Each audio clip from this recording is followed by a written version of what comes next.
Hey guys, welcome back to Backstage. Please forgive my voice right now. Alabama weather, you know what it's all about, you guys. So please forgive me. But this week's episode is part two of Nation X. They bring the energy. You saw it the first time. You'll see it again. It is a continuous energy level, high voltage, all day long. I'm telling you, you're going to love the second part as much as you love the first part. Bye. They say you don't really have talent until you actually play everything on plug. Yeah, there's our proof right there.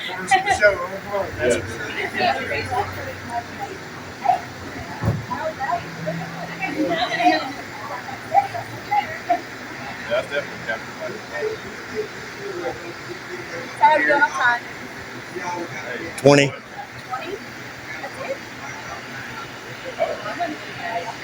Yeah, that's it.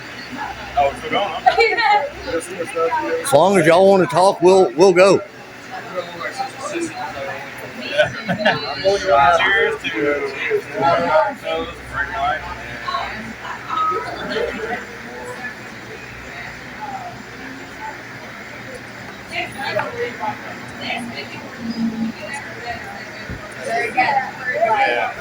They drank their apple juice, just in case anybody wonders. That was good apple juice. That's apple juice. I'm supposed to be all the rock and roll party man. Here I am just sipping my whiskey. You gotta keep it position, man. You know. No, I like to party before you All the alcohol. shot really did me in. All the alcohol that was drank in the past is pretty much still getting fucked up today. It's okay to stamp my man card in front of the whole world. That's okay. By all means, do it. I'm drinking quick workout. It also just shows self-control too, that you can ready to perform at your fullest. And that's I've said it before, like guitars and singers, they can get away with a little bit of alcohol. You don't want a drunk drummer. It's a mess. I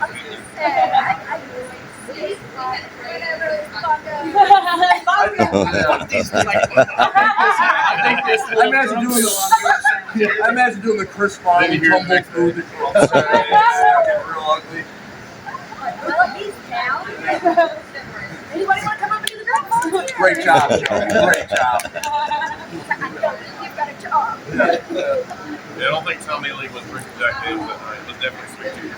Yeah. All the bottle of sweet tea. Yeah. I remember watching my dad's band. I was backstage behind the band, chilling out, not even supposed to be in there. Different time, and the drummer, he got so wasted. I remember hearing pop, and that was it. And then the sticks went flying, and he was all passed out, and drum hit the floor again.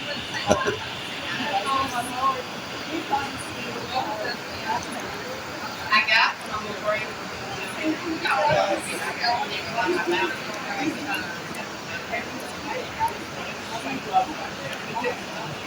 You could always See it? on stage. That wasn't due to alcohol. That was due to just knees buckling at the wrong time. And I never stopped playing guitar, man. I jumped off the stage, off that light box, my head hit the stage. I was dazed. Yeah, I was dazed for the rest of the night. I never missed a lick on guitar. Yeah, and I was looking at you, it was like, it's a long way down, even if you're sober. The stage was like 2.5 feet, and then the light boxes are another 2.5. So I'm about 5 feet off the ground, but their stairs were moving to get up on stage, and it had slid halfway up. So one foot hit the step, and the other foot had nowhere to go. So this knee buckled, and it was just open. Oh, the show goes on. Yeah. That's like he ate that bottle. Busted my lip, chipped my tooth. I usually do this song where I take a beer bottle and I have a part where I tilt the guitar up and I slide the beer called a Bob Chunky. And he thought it'd be cool. Let me put you on a chair and raise you up, but he put it right under a ceiling fan. And I'm thinking nothing about it. So I get up on that chair, I go to tilt my bottle. Yo, I seen something cool in there. I didn't look at the fan. I was the one who saw it coming. We gotta put a fan here that leave it on or leave it off. I saw the whole thing coming, but the thing was like the way the car was angled. I was like, if I don't say anything, he might roar before it. And if you say something, he's gonna turn around like this. Hey, what's up, man? It's gonna hit the fan. But the worst part is I went up. This is the guitar, and on the back of the neck, I've got cracks in it all the way around from where it hit the ceiling. So I went up, and I was holding the bottle, and as soon as I went up, it hit the guitar, and it shoved the bottle into my mouth. And that glass bottle busted my lip and kicked my tooth. I can just taste it for you. That ceiling fan is still messed up. I have done everything to this guitar. I've had it for about It's starting to look pretty almost 4 years now. I owned it about 5 years before that, so I've had the guitar 30 years. One of my favorite guitars is Steve Vai. So I like the monkey grip that he put on his guitars. So I was like sitting there one day on board and I started chiseling away. And before I knew it, I had a hole in it. What?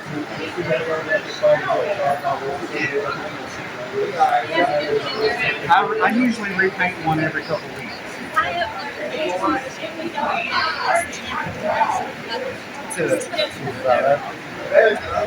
actually got a new one that I brought tonight. It's a bubblegum color. It's blue metallic and hot pink. And I'm excited to play this actually. I want to start. The rule is bring 7 guitars and 7 guitars play 2 of them. That's exactly how it goes. But Show your collection. I got my collection. Yep. I want to start getting my name out there to other local bands and seeing if the bass players or some drummers. I painted and wrapped drums before. So I want to start reaching out to some of these other local bands and seeing if I can start doing some custom paint work for some of their instruments.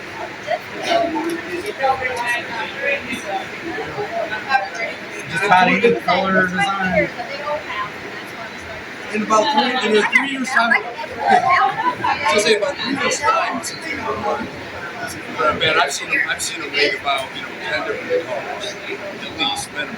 Or I'll repaint the same guitar 5 or 6 times. This guitar's been painted probably 20 times. Does anyone else smell that song? You still got one over there at the wall on the touch, right? It's like, hey, that's another thing. I got one of my custom. I have one of my custom painting in a venue of their Hall of Fame picture wall. So all the customers will come in there, they'll take pictures and they'll have like a wall of customers. And they took one of the photos on the wall. It's the white blue splatter guitar.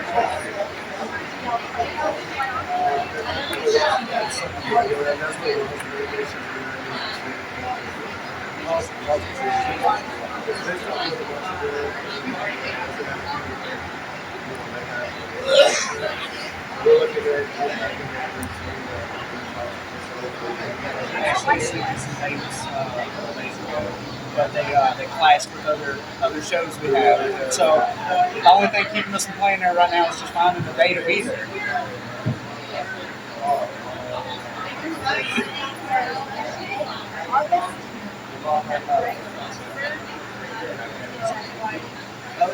We will be here New Year's night.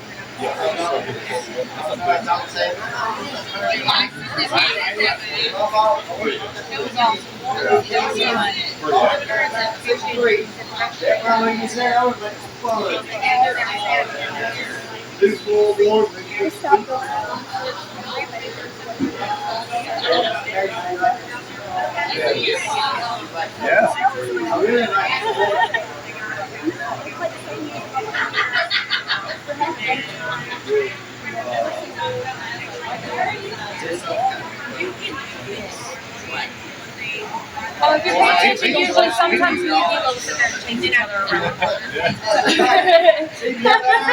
We don't play voice stuff. We play that. So we do everything we do to make them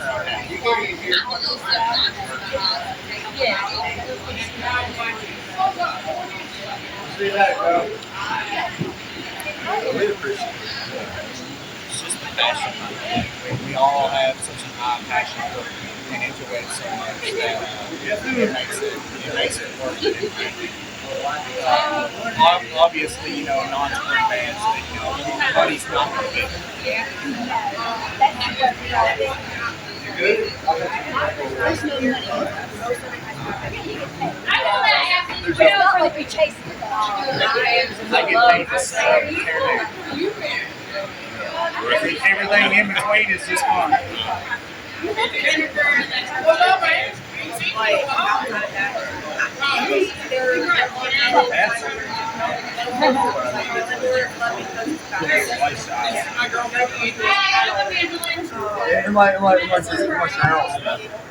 It's good hobby money. And we also love fans. We love, there's so many times I've seen so many people do some crazy stuff in front of us. And it's been so funny, and you can't help but laugh. Elaborate? Okay, well, there was one show that we did, and this guy was dancing in front of me and Dilo, and he was just dancing, like, doing all kind of weird things. You can't help but not have fun with the person that's doing it. Like, it's hilarious. Well, there's It's awesome. one person at usually every one of our shows that has no problem dancing any way they want to dance. They are in their own world, they're having a great time, and that's We what love when people like to do that and other people. It's like nobody's watching. Exactly. You know, That's what we love.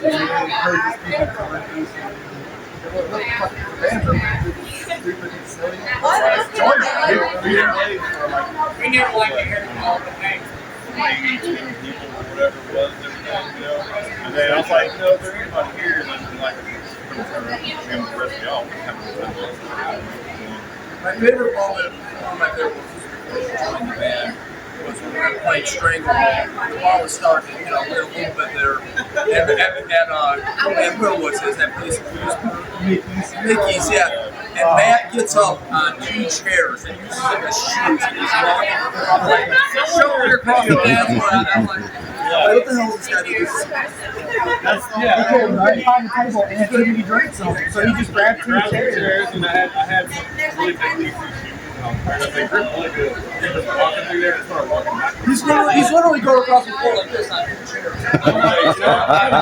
Nobody's here. We're gonna have a break. Hey, Joey, what keys the song is? That's another one. Same venue.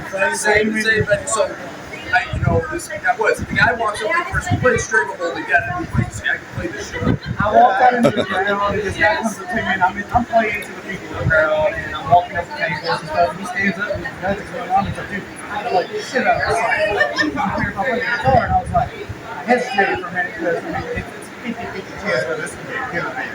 And it just happened to be a miss, but he grabbed the guitar, he threw it on, he went plink, plunk, plunk, plunk, and then he looks the guitarist dead in the eye and says, ask the drummer what key the song is in.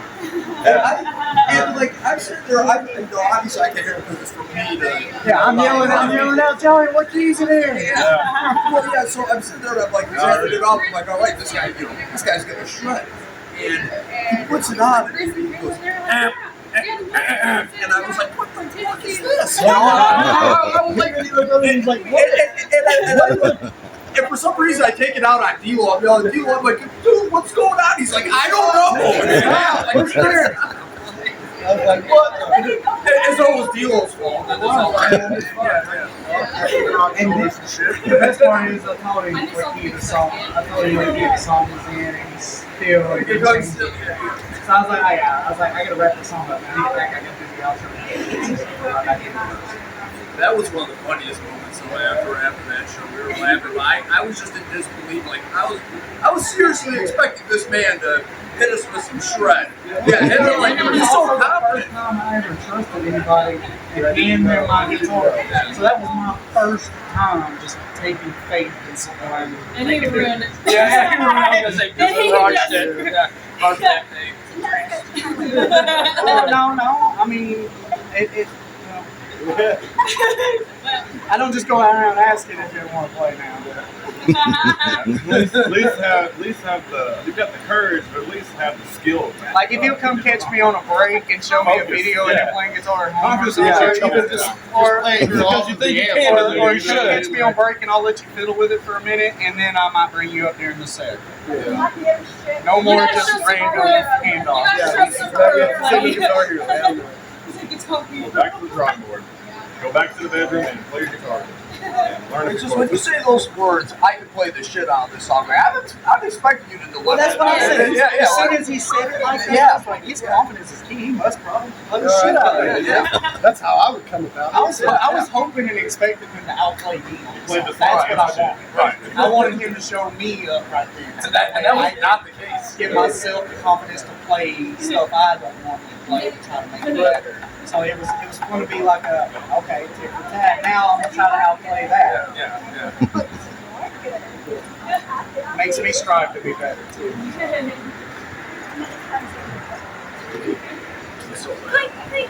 I almost want to ask you, can you even just play the rhythm for the song? You get a guitar here. Man, I killed this on rock, man. Let me get that guitar. Click, click, click, click. That's about what it sounds like. I was no fun. Yeah. I learned just about everything about here. I could read tabs, but she I could probably learn it if I sat down. I've messed with tabs my whole life. Click tracks, that's about And basically now it's like most of us are young players, but now with the advent of YouTube, you know, you can go right on YouTube and see how these players are having a problem with it, and that's why a lot of this younger generation, in my opinion, is so advanced. Because at least I don't say like ramping younger generation, but it's the seriously, exposure to the album. it's like exposure to the knowledge. Like, people talk, I never know what people I was watching, but these guys were talking about that, but the music school, like, we paid to go to college and watch these guys play this stuff on videos, and now it's just readily available on YouTube.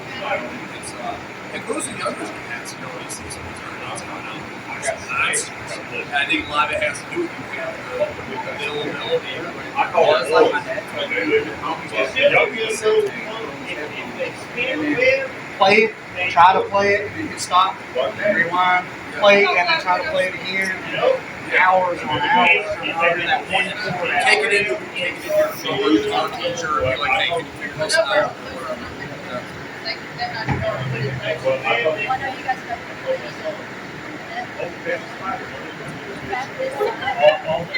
That's my brother. I'm on the cast. I'm going to pay me. I got to see a Parkinson's.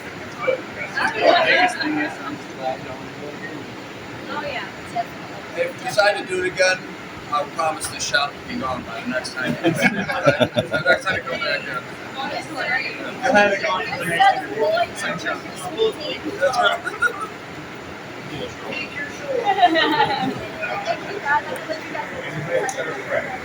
Yeah.